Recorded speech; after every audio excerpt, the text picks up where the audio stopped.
আসসালামু আলাইকুম গাইস, কেমন আছেন সবাই? আশা করি অনেক অনেক ভালো আছেন। আমরা আজকে এসে পড়ছি সীতাকুণ্ড চন্দ্রনাথ পাহাড় দেখতে। তো পাহাড়ের উপর ওঠার আগে আমরা কিছু খেয়ে নিতেছি যাতে পরে ক্ষুধা না লাগে।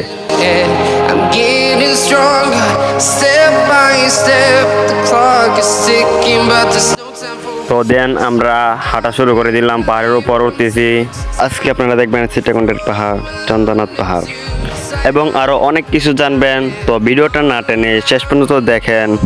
তো চলেন চন্দ্রনাথ পাহাড় সম্পর্কে আমরা কিছু জানি। চন্দ্রনাথ মন্দির সীতাকুণ্ডের সেই সৌন্দর্যগুলির মধ্যে অন্যতম, যা চন্দ্রনাথ পাহাড়ের চূড়ার উপরে উল্লেখযোগ্য স্থাপনার পাশাপাশি প্রাচীন হিন্দু ধর্মের একটি গল্প নিয়ে বেড়ায়। মন্দিরটি সেখানকার হিন্দু সম্প্রদায়ের জন্য একটি পবিত্র এবং পবিত্র স্থান।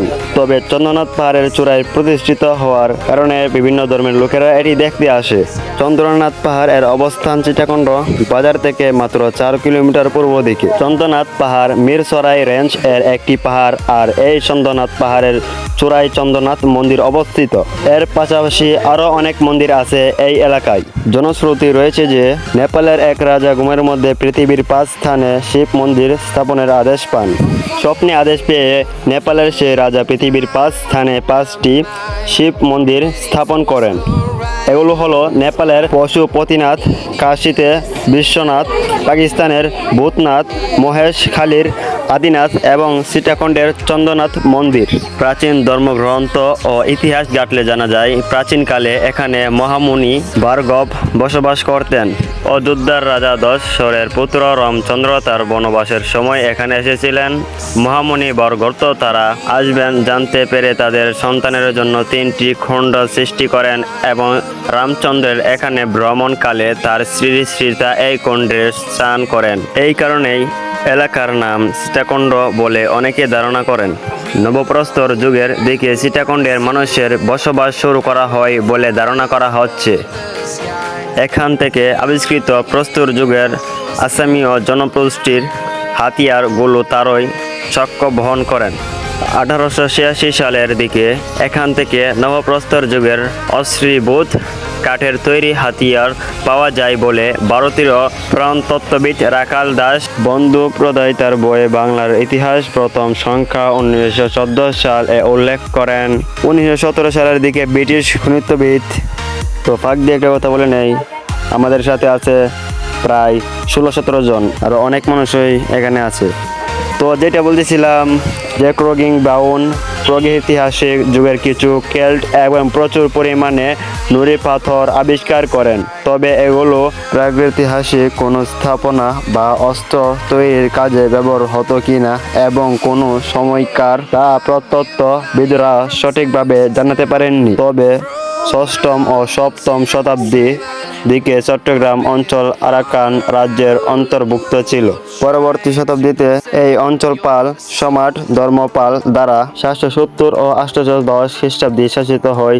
বাংলার সুলতানি বংশের প্রথম সুলতান সোনারগাঁও এর সুলতান ফখরুদ্দীন মোবারক শাহ 1338 ও 1349 খ্রিস্টাব্দে 1340 খ্রিস্টাব্দে অঞ্চল অধিগ্রহণ করেন। 1538 খ্রিস্টাব্দে বাংলার সুলতানি বংশের শেষ সুলতান সুলতান গিয়াসউদ্দিন মুহাম্মদ শাহ যখন সুর বংশের শের শাহ সুরের হাতে পরাজিত হন, তখন এ এলাকা আবার আরাকান রাজ্যের অন্তর্ভুক্ত হয়। 1538 থেকে 1666 সালের মধ্যে পর্তুগিজরা চট্টগ্রাম অঞ্চলে আসে এবং এখানে আরাকানিদের বংশধরদের সাথে একত্রে এই এলাকা শাসন করতে থাকে। এই এলাকা প্রায় 128 বছর তাদের শাসনাধীন ছিল। 1550 সালের দিকে এর কিছু এলাকা পাগনার আক্রমণদের দখলে চলে যায়। 1566 সালে মুঘল সেনাপতি মুজরক উম্মে খান এই এলাকা দখল করে নেন। 1757 সালে পলাশীর প্রান্তে বাংলার শেষ নবাব সিরাজউদ্দিন ইংরেজ ইস্ট ইন্ডিয়া কোম্পানির কাছে পরাজয়ের সাথে সাথে বাংলার অন্যান্য অংশের মতো সীতাকুণ্ড ইংরেজদের শাসনে চলে যায়। বাঙালি জনসংখ্যা বৃদ্ধি পাওয়া এখানকার অবাঙালি জনগোষ্ঠী দলগতভাবে এই এলাকা ত্যাগ করে এবং পার্বত্য অঞ্চলের দিকে চলে যায়। ফেব্রুয়ারি 1908 সালে স্বদেশী আন্দোলনের সময় এই এলাকা স্বদেশীদের হাতে চলে যায় এবং কেন্দ্রীয়ভাবে কলকাতা থেকে নিয়ন্ত্রণ হতে থাকে। ভারতীয় পেট্রোলিয়াম কোম্পানি 1910 সালে এখানে খনিজ সম্পদ অনুসন্ধানের কাজ শুরু করে এবং এটি পূর্ব বাংলার প্রথম অনুসন্ধান কাজ। এরপর 1914 সালে আরও 4বার খনিজ সম্পদ অনুসন্ধানের চেষ্টা করা হয়, কিন্তু সবগুলো চেষ্টায় ব্যর্থতা হয়। 1857 সালে ভারতের বিদ্রোহের পর ইস্ট ইন্ডিয়া কোম্পানি থেকে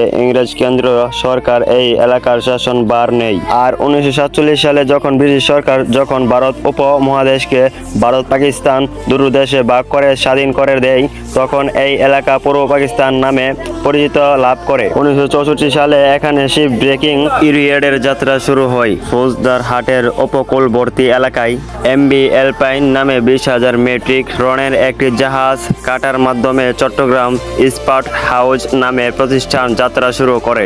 1971 সালে বাংলাদেশের স্বাধীনতা যুদ্ধের সময় এই এলাকা মেজর আব্দুর রফিকুল ইসলামের নিয়ন্ত্রণাধীন 2 নং সেক্রেটারির অন্তর্ভুক্ত ছিল। 1974 সালের আবার শিপ ব্রেকিং ইয়ার্ডের কাজ শুরু হয়। 1971 সালে কর্ণফুলী নদীতে ধ্বংসপ্রাপ্ত একটি জাহাজ কাটার মাধ্যমে অজানা কোনো এক দশীর আঁকা মানচিত্র, যেটা কয়েকশো বছর ধরে সংস্কৃত ও অনুসারে হয়ে আসছে। সীতাকুণ্ড পাহাড়ে ওঠার জন্য বানানো সিঁড়ি এক নজরে দেখে আসা যাক।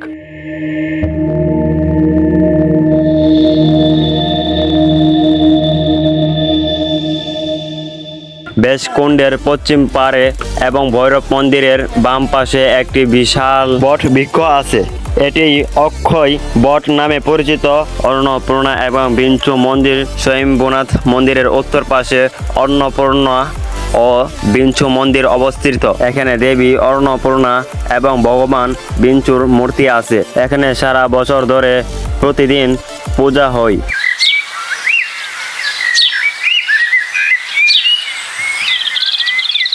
বারবকুণ্ড সীতাকুণ্ড রেল স্টেশন থেকে 3 মাইল দক্ষিণে বারবাকুণ্ড রেল স্টেশন অবস্থিত। আর বারবাকুণ্ড রেল স্টেশন থেকে 1 মাইল পূর্বে পাহাড় ঘেরা স্থানে বারবাকুণ্ড মন্দিরটি অবস্থিত।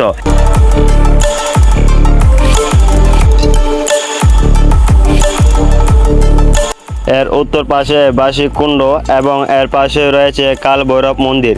এই কুণ্ডের জল গরম জলের মতো শব্দ করে ফুটছে। স্থানীয়ভাবে একে অগ্নি প্রসবনও বলে। বাইরঢালা আশ্রম সীতাকুণ্ড সদর থেকে 10 কিলোমিটার উত্তরে বাইরঢালা নামক স্থানে বাইরঢালা আশ্রম অবস্থিত। এটি নারায়ণ আশ্রম নামেও পরিচিত। শ্রী স্বামী বান্ধব মহারাজ এই আশ্রম প্রতিষ্ঠান করেন। এখানে সারা বছর ধরে প্রতিদিন ভগবান শ্রী নারায়ণ দেবের পূজা হয়। বেশকুণ্ড পুরাণ অনুসারে মহামুনি বেশদেব এবং অন্যান্য দোষীগণ সহ এখানে অশ্বমেধ যজ্ঞ করেছিলেন। তো আমরা প্রথম মন্দিরে উঠেই অনেক হাঁপিয়ে গেছি, অনেক ক্লান্ত হয়ে গেছি। দেখেন এক একজনের অবস্থা। আমরা এখানে বসে সবাই ক্লান্তি দূর করতেছি, আর এক একজনের ছবি নিয়ে ভিডিও নিয়ে ব্যস্ত। তো যেটা বলতেছিলাম, এখানে লোক মুখে প্রচলিত আছে যে শিব চতুর্দশী তিথিতে স্বয়ম্ভূনাথ মন্দির দর্শনের আগে এক কুণ্ডে স্নান করতে হয়। পূর্বে এটি প্রায় 6 বর্গ ফুটের সমান ছিল, কিন্তু তীর্থ যাত্রীদের সুবিধার্থে এটি পুকুরের আকার দেয়া হয়েছে। ছত্রশিলা স্বয়ম্ভূনাথ মন্দির হতে বিরূপাক্ষ মন্দির যাবার পথে রাস্তার পূর্ব পাশে একটি বড় শিলাখণ্ড দেখা যায়, যা ছত্রশিলা নামে পরিচিত। কেউ কেউ সরস্বতী শিলাও বলে থাকে। চন্দ্রনাথ মন্দির বিরূপাক্ষ মন্দির থেকে চন্দ্রনাথ মন্দিরের দূরত্ব প্রায় আধা মাইল। এই চন্দ্রনাথ পাহাড়ের ইতিহাস বলে শেষ করা যাবে না, তাই আজকে এই পর্যন্তই বললাম। দেখেন এখানে অনেকগুলো বানরগুলো কিন্তু অনেক চালাক।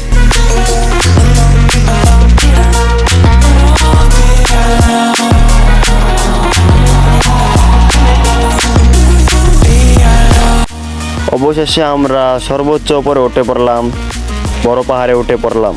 এখানে উঠে আমি বসে আছি, আর এখানে উঠতে আমার অনেকটাই কষ্ট হয়েছে, আর আমরা সবাই এখানে বসে আছি।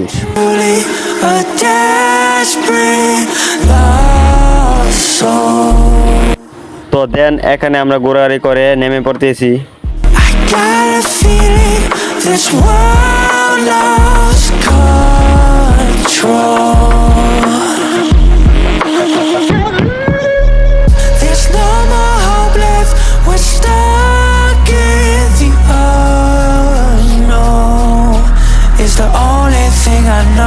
আরেকটা কথা কি জানেন, এখানে যারা আসবেন খুব সাবধানে পাহাড়ে উঠবেন, নয়তো যদি একবার পা পিছলে পড়ে যান, আপনি বাঁচবেন নাকি মরবেন এটাই বড় কথা না। বড় কথা হচ্ছে আপনি যদি পড়ে যান তাহলে আপনাকে পায় নাকি না পায়, এটাই বড় কথা।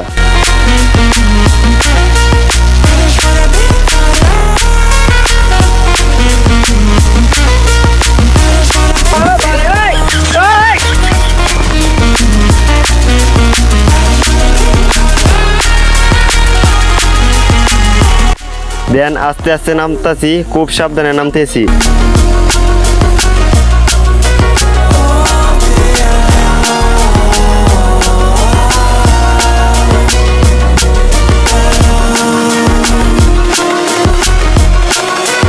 দেখেন এক একটার মনে হয় জান আর চলতেছে না।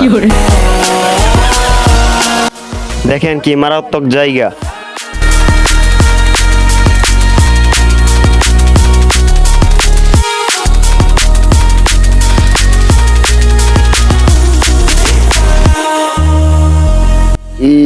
আস্তে আস্তে নাম রে, জানা চলতেছে না।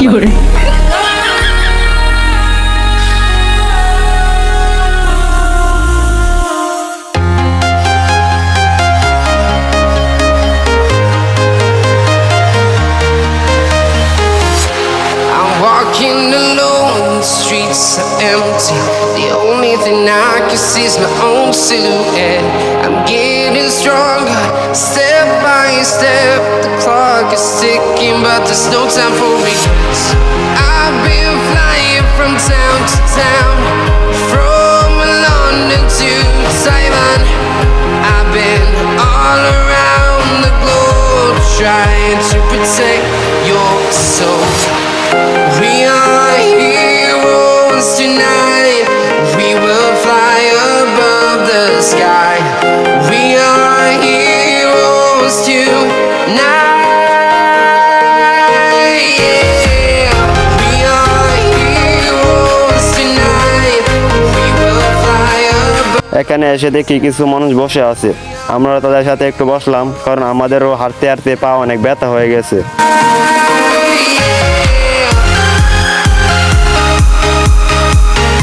তো এখানে কিছুক্ষণ বসে আমরা আবার হাঁটা শুরু করে দিলাম।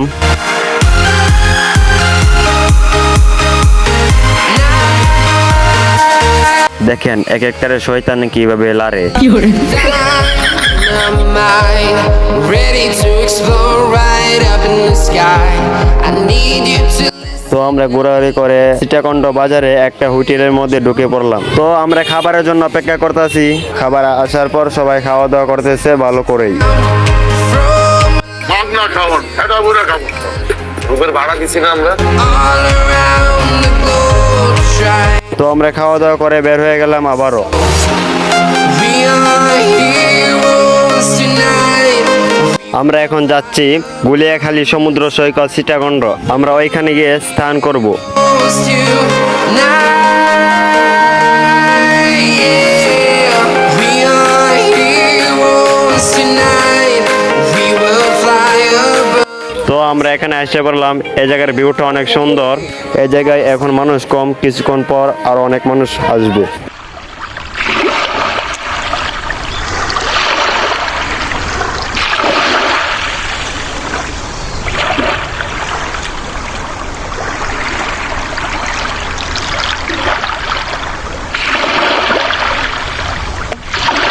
আমাদের গোসল প্রায় শেষ। তো এখন আমরা বাড়ির দিকে রওনা হয়ে যাব। টানা 5-6 ঘন্টা পর আমরা আমাদের বাড়িতে ফিরে যাচ্ছি।